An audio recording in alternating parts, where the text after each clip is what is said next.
Cleaning up after Hurricane Fiona.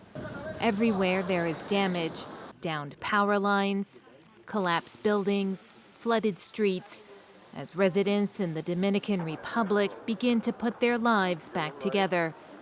The Category 1 hurricane arrived with winds of more than 140 kilometers per hour. Bien duro pasó por aquí, muy duro, muy duro. Acabó con la casa de sin la mayoría, casi en su mayoría le dio. Le quitó el zinc hasta con la madera, alguna y con todo. Downed trees across the country are blocking roads, complicating relief efforts. In Puerto Rico, there were similar scenes of devastation. Fiona brought catastrophic flooding, and nearly 90% of the island remains without power. Los daños a la infraestructura, a los cascos urbanos y a las residencias han sido catastróficos.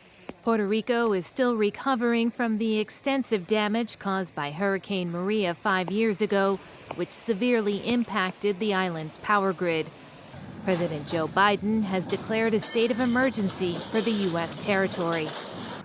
In Guadalupe, electricity is being restored to the last homes still without power.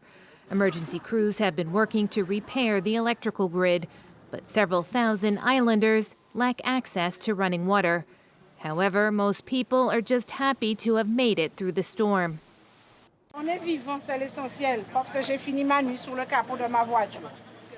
The French government says it set up a disaster relief fund to help the victims in its overseas territory.